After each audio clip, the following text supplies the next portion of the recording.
Silence is subjective. It's amazing how our upbringings can distort our perception of silence. They determine the volume that lulls us into a false sense of isolation. If you grew up in a big city, you'll have fallen asleep to the backdrop of distant cars and pedestrians, thinking it's quiet. You'll be so accustomed to the ambience that you won't even notice the honks and shouts coming from the streets. It'll all blend into the white noise of the night. Likewise, if you were raised in the countryside, you'll have blotted out the subtle chirps of the crickets and the howls of the wolves in the distance, drifting off amongst the insects in apparent bliss. We need this isolation to fall asleep at night, because when we feel isolated, we can let our minds roam free, able to create whatever we want within the confines of our own subconsciousness. My mother taught me that fact. I'll never forget it. In past years, I'd have tried to experiment with it wherever I went. I'd listen for the subtle sounds of the environment, realizing she was right. And now, though, I found myself looking back and wishing I'd listened to her more. My childhood was one of the latter. I was raised in the Pennsylvania highlands, on a huge estate at least a mile away from any other families. It was truly isolated. My house was a huge colonial mansion with 2 stories. It stood overlooking a bleak, mud-covered valley, with a faint view of a pine forest in the distance. Faded pillars lined the sides, converging with the unpainted wooden walls, occasionally lightened up by the off-white windowsills. It was always an intimidating sight from the outside for my young self, even after living in it for several years. Apparently, they'd bought the estate in late 1930. My mother always said to me that she'd always regretted it. It was old and worn and chipped and rotten from the inside out, and my father always promised to fix it, but he never did. But there was one reason she stayed: the silence. You can't possibly understand what it was like to live in that house. Normally in the countryside, you'd expect there to be a constant, if subtle, background noise. The fluttering of a moth's wings, the rustling of the grass, the creak of the house settling on its foundation. But there was none of that somehow. It was absolutely, hypnotizingly silent. Even if I described it to you, you wouldn't be able to replicate how quiet it was. You couldn't just hear your own heartbeat at any given time. You could hear everyone else's, even if they were 3 rooms over. I can't tell you how many times I was kept up at night by the harshness of my own breathing. If someone stepped on a wayward floorboard during the night, you'd be sure my parents would be on top of them. And yet, somehow, it was natural to have this total absence of any sound. We never had any sort of electric device, apart from a telephone, which was sort of necessary. We didn't want the extra noise disturbing our peaceful lives. My parents were a quiet bunch. You know the type, the ones who keep their children locked away in their homes without video games or mobile phones or anything to distract them from becoming their perfect little students. And like those kids that seem to be popping up more and more often, I had no friends growing up.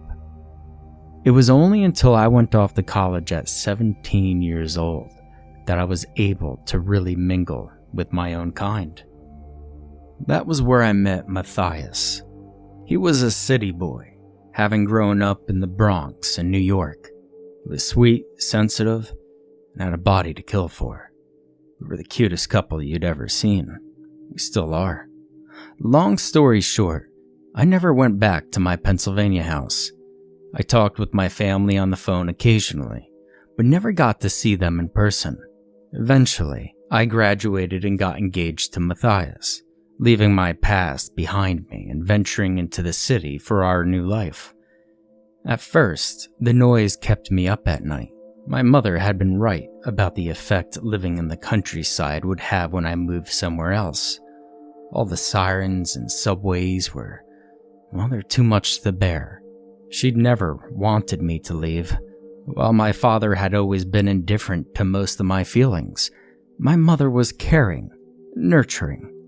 She taught me everything I knew, homeschooled me with supplies passed down from her own parents, and I owe her so much.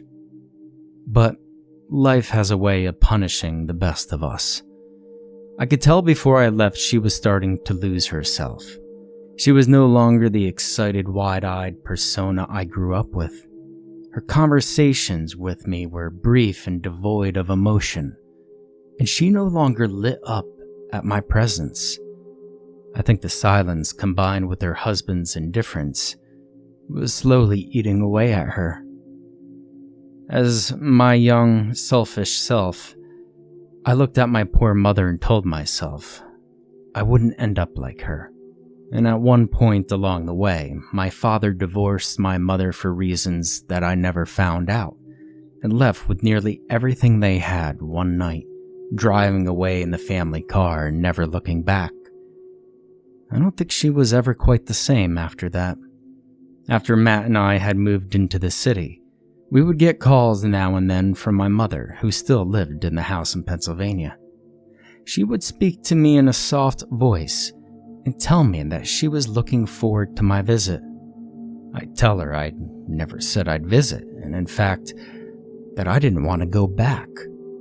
I loved the bright lights and the big dreams that lit up the New York nights. But she'd just chuckle and move on, saying how she missed me dearly. Now, this went on for about 3 years. During that time, her calls became less and less frequent, and during each, her voice became more and more unintelligible. Her speech started to slur, and she broke into a habit of repeating herself every minute or so. Eventually, she lost the ability to piece together coherent sentences. Over those 3 years, I watched a woman endure the passage of time through the telephone. And soon, the calls decreased to once a month, then once every 2 months, then once every 4, and gradually, they disappeared altogether. Matt and I went through several jobs and several heartbreaks. We loved each other and punished each other for our love, but we persisted, and soon, I learned to forget about my lonely upbringing, and I moved on. But 2 weeks ago, my mother called again. It was a chilly New York evening. Matt and I were taking a break from a big fight, and I was drying my tears in my bedroom listening to the steady silence of the streets below. I picked up the phone as soon as it rang, silently hoping it would be her. Hello? Honey? That you? My name's Veronica, Mom. You know that, I said through the tears, struggling to maintain my chapped smile. You don't need to. Too loud. Her voice was interrupted by a harsh, raspy cough. Visit me soon. Mom, I've already told you I don't want to go back. I love you, but I just can't. I sighed. This was the worst I'd heard her. Too loud. Her sudden yell made me jump. I heard her panting on the other end. Stop. Scream. Mom. I wiped new, guilt-driven tears from my face. Mom, I'm not screaming. I'm sorry. I'll speak more softly. Screaming. She shrieked, exhaling loudly, almost as if she had her mouth pressed up against the receiver. Noise. Too many. Too loud. Her breathing seemed to calm down. Mom? Are you okay? Veronica? She was whispering at this point. Stay on. I'll stay on if you need me to, I assured. Something was wrong. Her conditioning was worsening to the point where she could no longer speak. Stay on.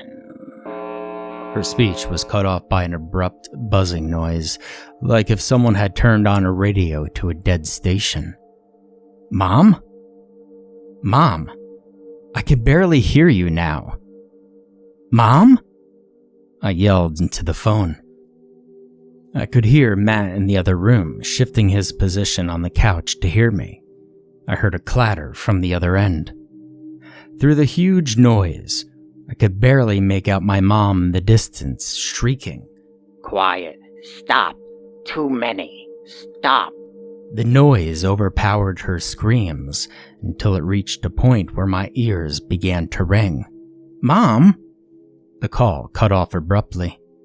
I dropped the phone and let my head fall into my cupped hands, more tears streaming down my face. All I could hear were the car horns and subway trains clattering below. The guilt of all those years I refused to travel back to that house rushed back to me all in one moment.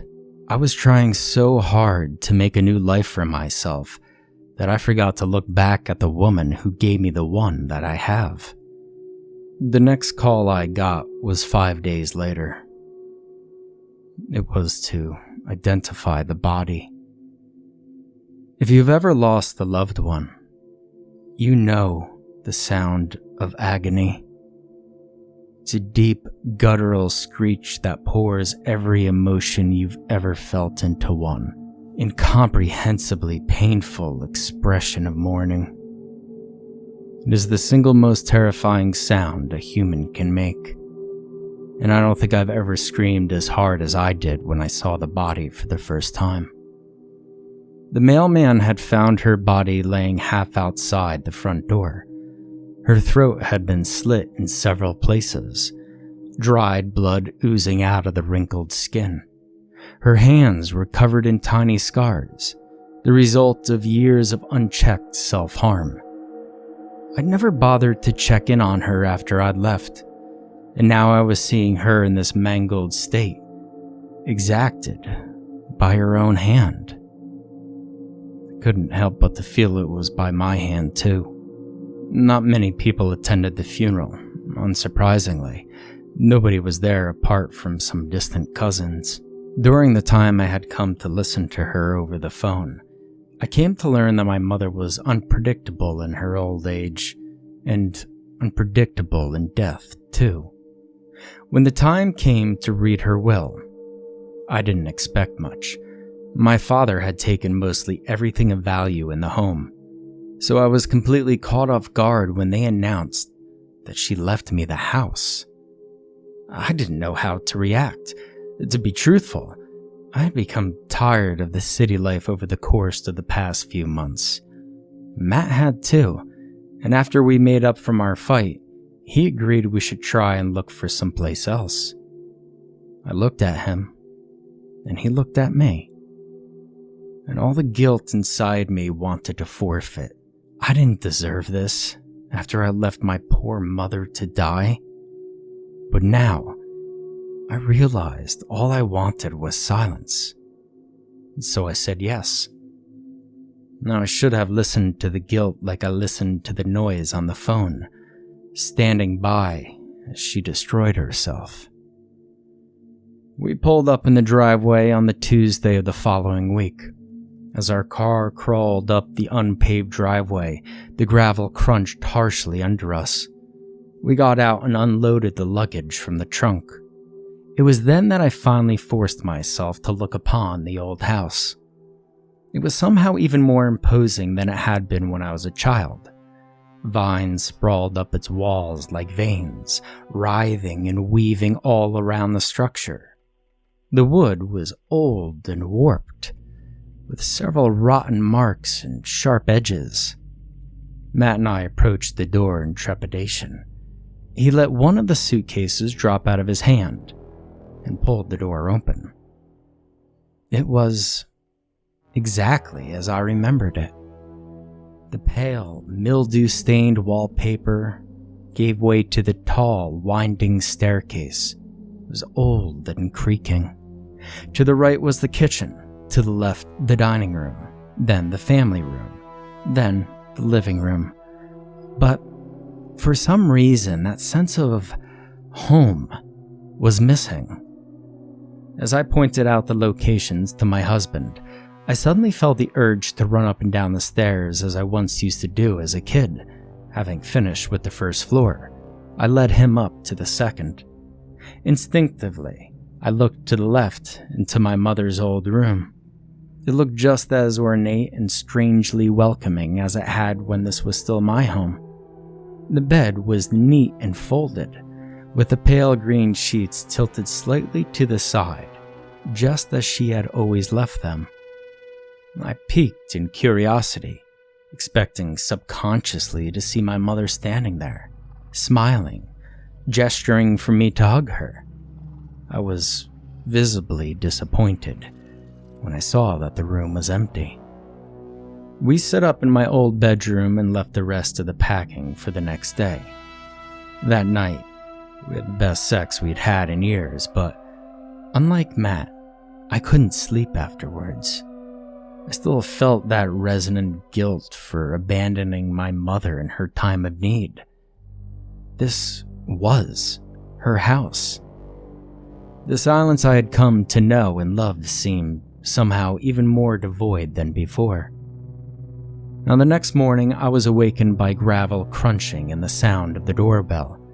I rushed downstairs in my bathrobe and opened the door. Waiting there was the mailman, with a thin beige envelope in his hands. "Morning, miss," he said. I rubbed my eyes. Suddenly I realized. "You're the one who found her, aren't you?" The man sighed. Yes, I am. You're her daughter, I guess?" I nodded. "Well, I'm sorry for your loss. She was such a funny woman, you know. Every day she'd come out to the door and greet me, always striking up conversation. Always said I looked like some old Hollywood star I'd never heard of." He chuckled to himself. "Seemed like such a nice old lady. Can't believe..." He stopped himself. "She was," I smiled, ignoring the sentence he had begun to say. The mailman cleared his throat. "Well, I was hoping to be better news than this, but unfortunately I've come to deliver your bills for this month." He handed them over. "Since you're now the official owners of this estate, well, I'm afraid you'll have to take over where she left off." He handed me the envelope. Okay, fair enough." I shook his hand and closed the door, opening the form and analyzing the contents. I frowned. Something was wrong. I dashed out of the front door and held the letter up, waving to the mailman who was about to pull out in his car. "What's the matter?" he yelled. I walked over to the coarse drive with my slippers, showing him the electricity bill. "Well, this says we owe over $400 for electric. There are barely any things in that house that run on electricity. This can't be." "Well, I'm sorry, miss, but I'm not an electrician." "Don't shoot the messenger," he replied, shouting over the engine. I sighed and walked back inside, hearing the mailman's car trundle along the rocky drive. Matt was just waking up and was now descending the staircase. "It's all the commotion, Vic," he yawned. I showed him the bill. His eyes widened. $400? What the fuck? I know, right? There can't be anything in here that's using that much juice. Just the phones, the lights, and the fridge, that's it. "Well, shit, Vic, maybe your mother had some giant Frankenstein lab built under the house or something," he joked. I punched him in the side. "Oh, fuck, okay, sorry." We tossed the bill aside and sat down for breakfast. Over the next week, Matt and I settled in. We didn't talk much during the nights, even though I wanted to talk about so many things. He wanted to consider our future, but I didn't want to think about that just yet. Fights broke out, but we always made up afterwards. I liked to think that it was me that was causing so much unnecessary tension between us. But I knew it was the empty space in my life that plagued me. I just could not stop thinking about her. And the silence. I expected it to flow through my open arms as soon as I entered the house. But it felt cold. Like it was a different force entirely. Sure, there was no sound, but it seemed that there was still some tiny, persisting detail keeping me from truly being comfortable. It was on our 13th day in the house that I was able to pinpoint what was wrong. What do you mean a buzzing? Well, can't you hear it? It's faint. Matt and I were seated on our bed, having just completed another unsuccessful night of lovemaking. Lately, nothing had been working. Neither of us could really ever get there. I held my index finger in the air for emphasis. But it's there. Definitely there. It sounds like... I froze. What? It sounds like what? Thoughts raced through my head. I flashed back to the night in the apartment, getting that final call from my mother. It sounds like static. White noise, like a radio left untuned. I stopped and got up, following the distant noise. It was coming from my mother's bedroom. Come on, I gestured for my husband to follow. He reluctantly got up and strolled over to the doorway. Think about it. It would make perfect sense. She left some sort of radio or TV on before she died and never got to turn it off. It would explain our electric bill. I stepped into the room and listened intently. Shh. It's coming from somewhere over here. I moved toward the bed in the corner, briefly thinking for a moment my mother was sleeping in it. Snapping out of my trance, I leaned up against the backboard and listened. The buzzing was coming from behind it. Matt, help me move this. Together, we lifted the bed and pushed it out of the way. For a moment, I felt triumphant in discovering the source of the issue. But the moment was shattered when I saw what was behind it. The wall was boarded with a large square of plywood, hastily nailed in an uneven accuracy. Around it was a thin coat of dry rot, which was causing it to slip out of its position. And on it were two words, written in blackened blood. Stay on. Vic, we need to call the police, Matt insisted. Matt, are you kidding me? I stumbled back in shock. No, we have to get in there. Tears began forming in my eyes. This could tell us why she killed herself. Whatever she locked away in there, she meant for me to see it. Vic, would you look at that? He pointed to the bloody writing. Does that right there look like an invitation to you? I exhaled in exasperation. Nothing about this was right, but I needed to know something. Anything that would explain why she did it. We have to. I turned to face the board and tore it off, splinters shredding through my fingertips. Behind the hole was a hidden room, about 12 feet in diameter. The walls were clean and looked like they had just been freshly painted. Unlike the rest of the house, the white here was not intermingled with brown splotches of rot. It was almost like a mirror.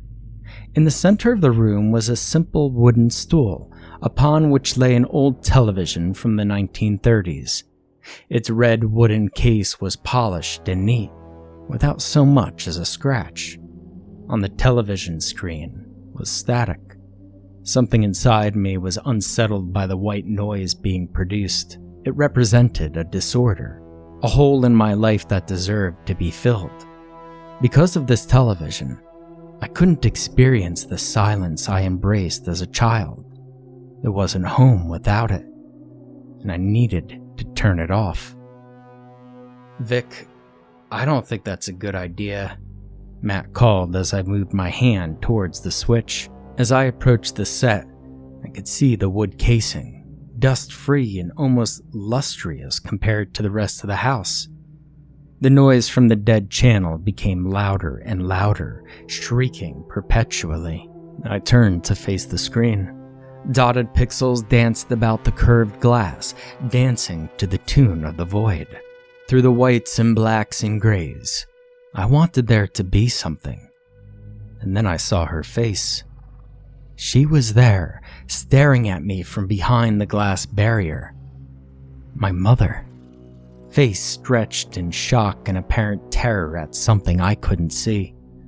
My arms began to shake as I reached out to the switch. Behind the screen, her mouth stood agape, as if she was trying to scream out of the false silence that surrounded her. And as my eyes locked with hers, I could see, deep within, one emotion. Pain. "Vic, are you okay?" I turned to look at Matt, who was still staring at me with a bewildered expression on his face. I looked back at the screen to find a mess of monochromatic pixels lost between channels. There was nothing to be seen beyond. I sighed at the thought that my mind was playing tricks on me and pulled the switch. The static mess shrunk into the center, collapsing into a thin bar and then fading away into black, and I could feel it in an instant. The silence washed over me like a thick syrup. No noise, no input from the outside world. The nothingness flowed through my eardrums and into my body in a blissful stream. I let my hair fall back against the old wooden floor and laughed. "It's finally quiet again," I grinned. "God almighty, it's quiet again." I turned and smirked at my loving husband. "What exactly were you afraid would happen?" Matt shrugged, blushing. "Vic, I don't know. You hear all these stories about..." And a thump echoed off the walls of the room. I lifted my head and turned to face Matt. I took one look at his fearful expression, and I knew it wasn't from him. Another dull thump, this time coming from behind me. I swung around to see nothing but the same blank, clean wall that had been there since the house was built. "What the fuck is that?" Matt hissed. "I don't know. There could be an animal in the walls or..." Two successive thumps rang out in different sides of the room. The two of us held our breaths in trepidation, expecting something to burst through the wallpaper at any moment. After a minute of no further noises, we exhaled simultaneously. Suddenly, the silence was no longer welcoming. After so much time living here, I'd never heard this place make so much as a whistle in the wind. I wanted to pull myself to my feet and get out of that room, but both Matt and I stayed firmly locked in place, frozen by fear. "Hey, we should turn the TV back on, Vic," Matt whispered. I processed the comment and was about to rebuke when another, louder thump from above made my heart jump through my stomach. Without warning, the room was filled with the sounds of repeated hits from behind the walls, ceiling, and floor.